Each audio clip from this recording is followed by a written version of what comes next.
Alhamdulillahi Rabbil Alamin wal aqibatu lil muttaqin wa la udwana illa 'alal zalimin.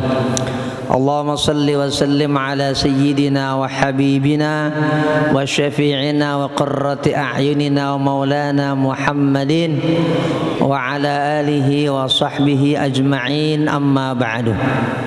Ala hadhihi niyyah wa ala kulli niyatin salihah wa ila hadrati sayyidina Muhammadin al-Mustafa Rasulullah sallallahu alaihi wasallam. Al-Fatihah. A'udzu billahi minasy syaithanir rajim. Bismillahir rahim. Alhamdulillahi rabbil alamin arrahmanir rahim maliki yaumiddin. Iyyaka na'budu wa iyyaka nasta'in. Ihdinas siratal mustaqim. Siratal ladzina an'amta 'alaihim ghairil maghdubi 'alaihim waladdallin. Amin. Kita masih dalam pembahasan hadis yang begitu panjang. Kali ini tentang pertanyaan masih dari seorang tabi'in yang bernama Sa'ad bin Hisham bin Amir tentang salat witirnya Rasulullah sallallahu alaihi wasallam. Qala, berkata itu Sa'ad bin Hisham bin Amir, anbi'ini ya ummul mu'minin, kasih tahu saya. Anbi'ini ay akhbirini, wahai ummul mu'minin Sayyidah Aisyah radhiyallahu anha, maksudnya kasih tahu saya, beritahu an witri Rasulullah sallallahu alaihi wasallam, tentang salat witirnya Rasulullah sallallahu alaihi wasallam. Maksudnya tentu sholat witir, sholat yang ganjil. Nah, terlebih dahulu Sayyidah Aisyah radhiyallahu anha memberikan penjelasan, kunna nu'iddu lahu siwakahu wa tahurahu. Bukan kemudian Sayyidah Aisyah itu mengatakan saya, tapi kita, kami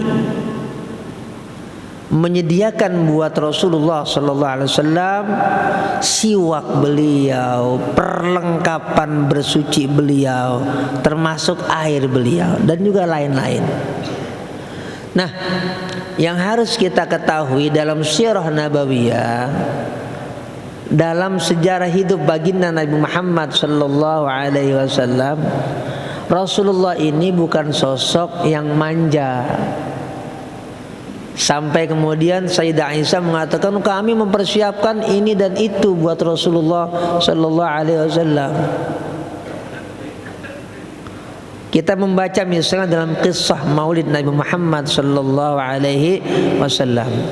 Rasulullah itu Rasulullah sallallahu alaihi wasallam syadidal haya'i wat tawadhu'. Yakhsifu na'lahu wa yarqa'u thawbahu. Rasulullah itu dalam kisah maulid yang ditulis oleh Sayyid Al-Barzanji, yang kita baca biasa dulu di kampung-kampung ya sampai sekarang, Rasulullah itu sosok yang sangat tawadu, rendah hati. Rasulullah itu kalau alas kakinya ada yang sesuatu harus ditambal atau diapakan, beliau laksanakan sendiri. Baju sesuatu yang beliau harus rapikan, beliau sendiri.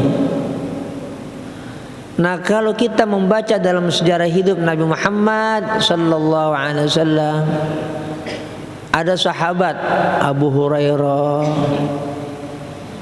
ada sahabat Anas bin Malik radhiyallahu anhu, dan sahabat-sahabat yang lain. Ada yang biasa dikenal dengan sahibu na'li Rasulullah sallallahu alaihi wasallam. Ini sahabat tukang bawain alas kakinya Rasulullah sallallahu alaihi wasallam. Ini sahabat tukang nyiapin air untuk bersucinya Rasulullah sallallahu alaihi wasallam. Itu karena pilihan para sahabat yang memang ingin berkhidmat, ya, membantu, mengabdi kepada Rasulullah sallallahu alaihi wasallam. Dan Nabi tidak menolak, karena bagian ibadah itu. Ada yang ngikutin Nabi kemana-mana, Dan itu di dalam sejarah atau buku-buku sejarah hidup Rasulullah SAW juga termasuk bagian yang dicantumkan dalam sirah nabawiyah. Nah, ternyata itu punya hikmah yang sangat luar biasa, sehingga kita semuanya jadi tahu dari riwayat para sahabat-sahabat itu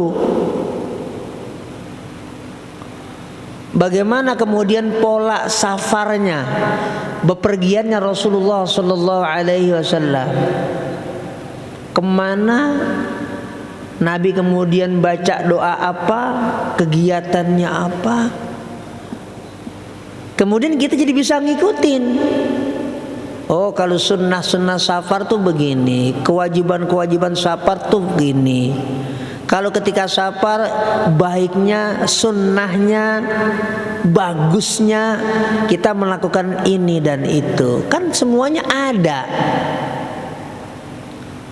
uswahnya dalam diri Rasulullah Sallallahu Alaihi Wasallam, karena diikuti oleh sahabat itu dan ini. Itu Ustaz Arif. Coba kalau Nabi sendiri, semuanya Nabi lakukan sendiri, nggak ada yang tahu. Terus kita mau melakukan wudhu, tata caranya, airnya sebanyak apa, yang dibasuh apa, bagian yang mana, berapa kali. Kan itu sahabat-sahabat yang meriwayatkan semua, Bajata. Jadi ada hikmah besar. Jadi bukan soal Nabi manja, Nabi nggak manja. Nabi dari kecil sudah Allah takdirkan menjadi yatim. Jadi kemandirian itu sangat kuat. Bahkan untuk pendidikan, adabani Rabbi fa ahsana ta'dimi. Allah yang langsung mendidik aku, sehingga tentu bagian pendidikan yang terbaik. Karena langsung Allah Subhanahu wa ta'ala. Gimana kita mau bilang manja itu Rasulullah sallallahu alaihi wasallam? Enggak mungkin. Jadi ada hikmah yang sangat besar, hikmah tasyri'iyah, hikmah syariat, sehingga kita alhamdulillah sampai detik ini bisa meneladani Rasulullah sallallahu alaihi wasallam dalam keseluruhan aspek kehidupan beliau. Kalau Nabi buang air kecil itu bagaimana? Itu ada riwayatnya. Di antaranya dari sahabat Hudzaifah ibnul Yaman. Buang air kecil nih kan, ketika safar, Nabi gimana cara buang air kecil kalau safar? Zaman itu WC nggak ada. Gimana kalau di ruang misalnya terbuka itu gimana? Caranya Rasulullah Sallallahu Alaihi Wasallam. Nah ini kan kita perlu tahu, dan ternyata ada uswahnya. Nah itulah yang dikatakan oleh Sayyidah Aisyah dalam riwayat ini, bahwa kami itu maksudnya bukan sebatas Sayyidah Aisyah. Sahabat-sahabat yang lain, ada sahabat namanya Thauban, ada sahabat tuh namanya Thauban.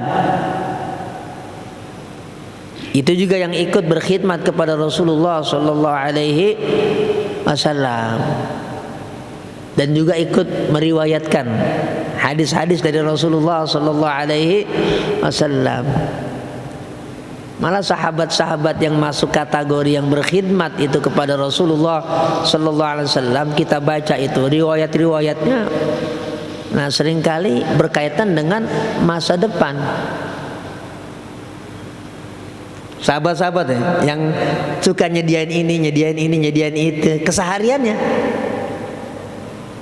Bukan diriwayatkan oleh Sayyidina Abu Bakar. Anggaplah ini luar biasa, ajib-ajib itu kalimat-kalimatnya, bahkan terkait dengan masa depan. Ini saya kasih contoh misalnya nih. Ada yang suka nyediain kesehariannya Rasulullah SAW yang tadi saya sebut, sahabat namanya Thauban. Apa? Thauban. Sosubana. Ini. Di Faisal nggak ada, ikut baca yang tadi guru bilang. Sini. Saya cuma bisa ngomong gak dia doang, udah modal bahasa Sundanya itu doang. Ini Sosubana. Ini sahabat yang namanya Thauban yang suka menyediakan keperluan Rasulullah SAW. Ada hadis ini sahih. Ada dalam kutubus sittah, tapi bukan riwayat Imam Muslim. Ya, bukan riwayat Imam Bukhari, tapi hadis ini sahih.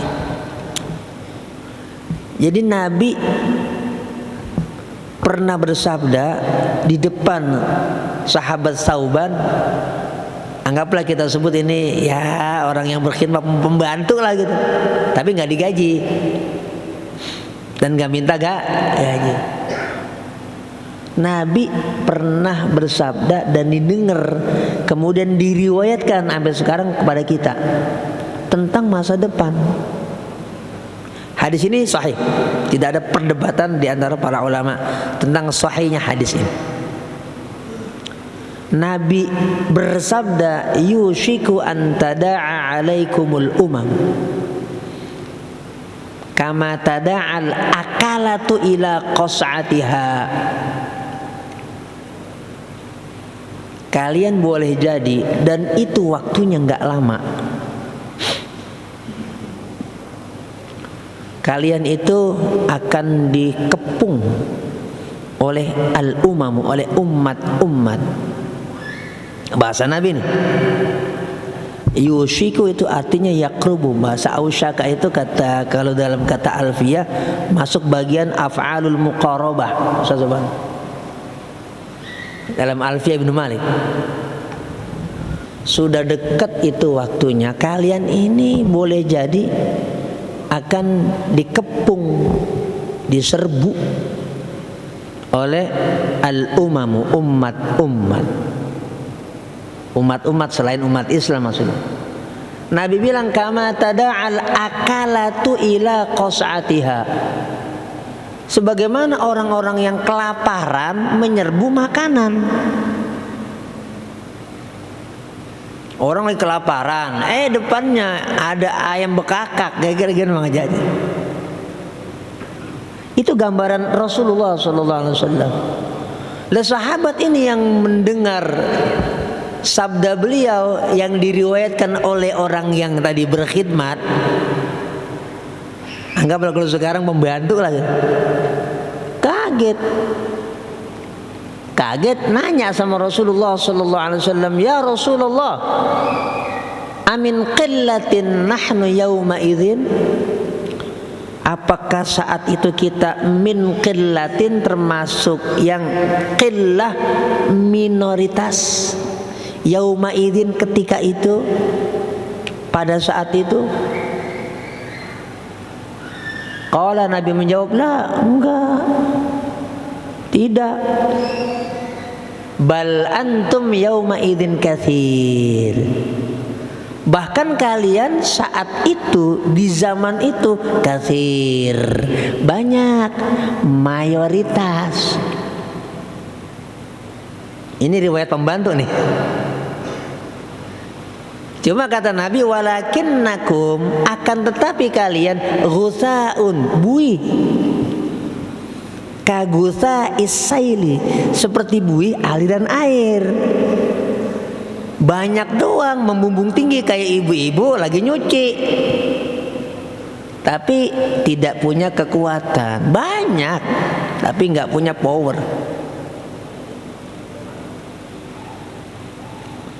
Saat itu sabda Rasulullah SAW, wala yanzi'annallahu min suduri aduwikum al-mahabata minkum. Saat itu Allah la yanzi'anna, Allah sungguh akan mencabut, min sudurikum, dari dada kalian, al-mahabah, kewibawaan, min aduwikum, dari musuh kamu, dari musuh kalian. Dicabut oleh Allah kewibawaan kita dari orang-orang, dari umat, dari bangsa yang memusuhi kita, umat Islam. Kewibawaan kita dicabut oleh Allah. wala yakdhifannallahu fi qulubikum alwahana. Dan saat itu Allah kasih, Allah taruh di hati kalian penyakit namanya al-wahan. Qalu, sahabat itu bertanya, ya Rasulullah, wa mal wahan? Ya Rasulullah, apa itu yang namanya penyakit wahan? Hubbud dunya, cinta ama dunia, wa karahiyatul mauti, dan takut ama mati alias pengecut. Cinta dunia itu kan panjang penjelasannya. Gara-gara cinta dunia, jabatan, DST dan seterusnya, kita menjadi berbenturan. Rasa ego antara kita sangat tinggi, kepedulian tidak ada, saling membantu sudah kosong. Jadi cinta dunia itu panjang, sehingga cinta agama, cinta akhirat malah pudar. Cintanya dunia, mati takut, berjuang ogah aja. Jadi maksud Nabi, kalau umat Islam mengidap virus yang lebih berbahaya daripada virus yang beberapa tahun yang lalu, itu dua hal sama Allah Subhanahu wa taala. Tadi satu dicabut, satu diberikan. Yang dicabut kewibawaan, yang ditaruh penyakit alwahan. Ya, ini riwayat khadim lah. Ya, tapi penting. Sahabatnya mungkin, ya kita juga mungkin kayaknya ada yang baru dengar itu. Ada sahabat namanya Thauban. Kita biasanya kan ya sahabat Abu Bakar, Umar, Utsman, Ali, Bilal, Abdurrahman bin Auf, Ibnu Abbas, Ibnu Umar, Amr bin As. Tapi ini jarang, karena memang ya tidak tenar. Tiap hari ya di rumah Rasulullah SAW. Mungkin orang nggak begitu perhatiin, tapi ternyata ya Allah takdirkan riwayat-riwayatnya itu dalam kitab-kitab hadis itu, masya Allah ya, luar biasa. Itu satu dari sedikit riwayat para sahabat Rasulullah SAW. Dan ternyata juga ini kalau kajian ulumul hadis ya panjang lagi ya. Kita baca hadis sampai sekarang nih, ya sampai kiamat pastinya. Siapa yang hadisnya dan riwayatnya paling banyak, yang dicatat ya, dicantumkan ya, sampai sekarang, itu kan bukan Sayyidina Abu Bakar, bukan Sayyidina Umar, bukan Sayyidina Utsman, bukan Sayyidina Ali, bukan Sayyidina Bilal, bukan Sayyidina Ibnu Abbas, Abdurrahman bin Auf, dan sahabat-sahabat yang lain. Tapi sahabat Abu Hurairah radhiyallahu anhu, sahabat Abu Hurairah radhiyallahu anhu, sahabat yang riwayat hadisnya di ranking 1 paling banyak. Ternyata beliau waktu hidup ya memang ashabus suffah. Bahasa sekarang ashabus suffah itu apa? Ada di embel, merbot. Gampang kan? Di zaman Rasulullah, Abu Hurairah dagang enggak, bertani enggak, apalagi jadi broker. Ini buat kita ya. Artinya kita jangan meremehkan sesuatu yang, dan enggak ada sesuatu yang kecil tuh, enggak ada. Ternyata kenyataannya sampai sekarang, siapa umat Islam yang nggak kenal Abu Hurairah? Diabadikan namanya, ditakdirkan oleh Allah Subhanahu wa taala, dan Allah mentakdirkan namanya abadi dalam kitab-kitab hadis. Bulughul Maram banyak, Riyadhus Shalihin banyak, termasuk Sahih Muslim banyak, Sahih Bukhari banyak. Tidak ada satu kitab hadis, kumpulan kitab hadis yang tidak mencantumkan riwayat sahabat Abu Hurairah radhiyallahu anhu. Ternyata beliau terbanyak, maksudnya waktu Nabi hidup, ashabus suffah, tinggal di emperan, dagang enggak, bertani enggak. Ya kalau bahasa sekarang tinggal di emperan masjid itu ya merbot gitu bahasanya. Tapi ternyata punya kemuliaan yang begitu tinggi di hadapan Allah Subhanahu wa ta'ala. Karena tadi ketakwaannya, ya, mulazamahnya, khidmahnya kepada Rasulullah sallallahu alaihi wasallam. Terus mana baca? Imam Muslim meriwayatkan dari tadi Sa'ad bin Hisham bin Amir, yang meriwayatkan beliau dari istri Rasulullah sallallahu alaihi wasallam Sayyidah Aisyah, fayab'athuhu Allahu ma syaa an yab'athahu. Nabi kemudian dibangunkan oleh Allah Subhanahu wa taala. Kata-kata yab'atsu itu membangkitkan, maksudnya Allah membangkitkan maksudnya Allah, dan dengan izin Allah Rasulullah itu bangun maksudnya. Ya, di sepertiga malam. Nabi bangun tidur di sepertiga malam itu, yang termasuk awal beliau lakukan tentu setelah berdoa. Nabi itu fayatasawwaku, bersiwak.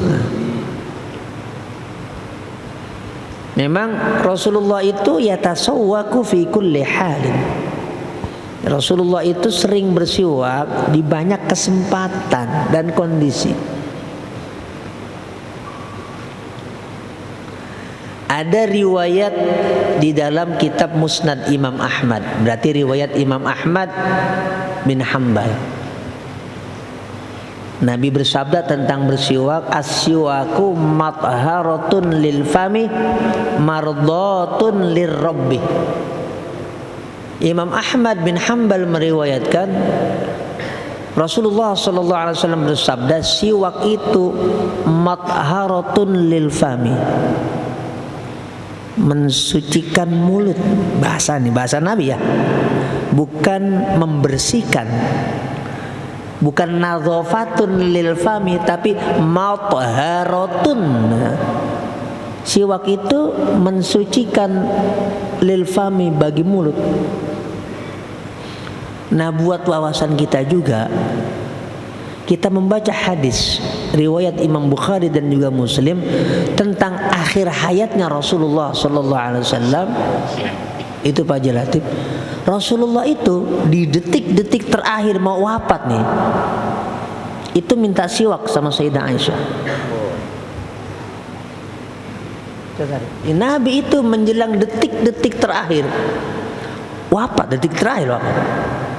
Di antara yang beliau lakukan adalah sebelum menghembuskan ya napas akhir itu, Nabi minta siwak yang ada di Sayyidah Aisyah, bersiwak. Artinya secara sunnah bersiwak itu sangat penting ya. Kalau kita bicara soal kajian fikih,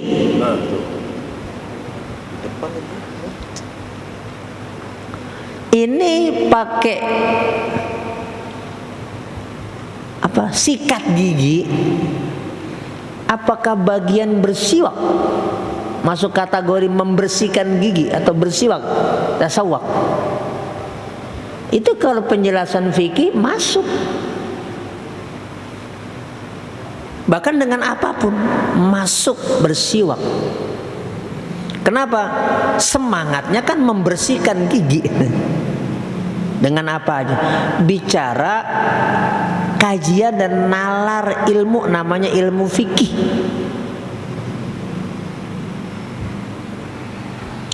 Tapi kita juga ingin ya mengikuti Rasulullah SAW dengan cara yang memang bukan bicara murni. Karena kayu siwak yang disebut kayu arakin, disebut di dalam kitab fikih, kan masih ada. Bahkan penelitian memberikan kesimpulan bahwa kayu siwak yang namanya kayu arok itu mengandung banyak manfaat yang tidak dimiliki oleh sikat gigi modern sekarang ini. Gitu. Sama juga kalau satu bejana atau benda dijilat B1 apa B2 karena ini najisnya mughalladhah, kan pakai debu ya, sampai 7 kali, salah satunya dengan air.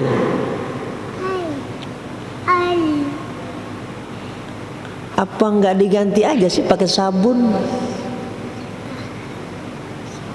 Kan kalau jawabannya nggak bisa dan nggak boleh, tetap najis mughalladhah. Nah, sabun modern itu kan busa juga. Ke atas sana. Busa juga. Busa sama busa itu sama aja, jeruk makan jeruk, gampangannya begitu. Nggak bisa hilang, harus pakai unsur yang berbeda, kata Pak Imam.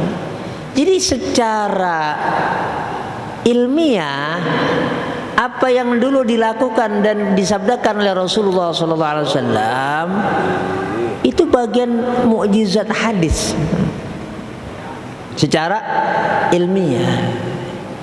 Jadi nggak semua yang dulu dilakukan, disabdakan, bahkan dicontohkan oleh Rasulullah SAW, kesimpulan kita kemudian harus diganti dengan sesuatu yang modern. Nggak melulu seperti itu, walaupun ada. Makanya ya kita ngaji dulu dah mau Ustaz Subhana. Ini masuk kategori fikih murni atau bisa difikihkan lagi.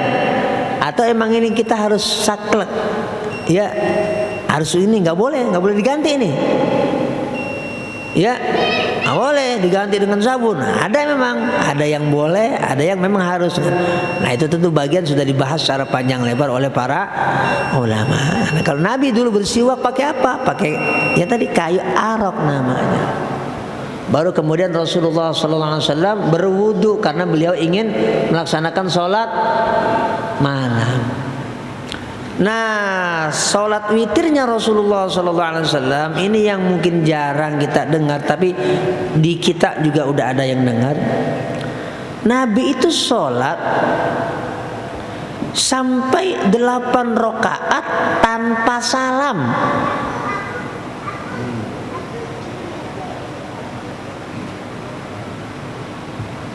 Tadi udah dibaca, Nabi Rasulullah SAW yusalli 8 raka'atin la yajlisu illa fis tsaminati. Nabi sholat sampai 8 rakaat itu nggak salam.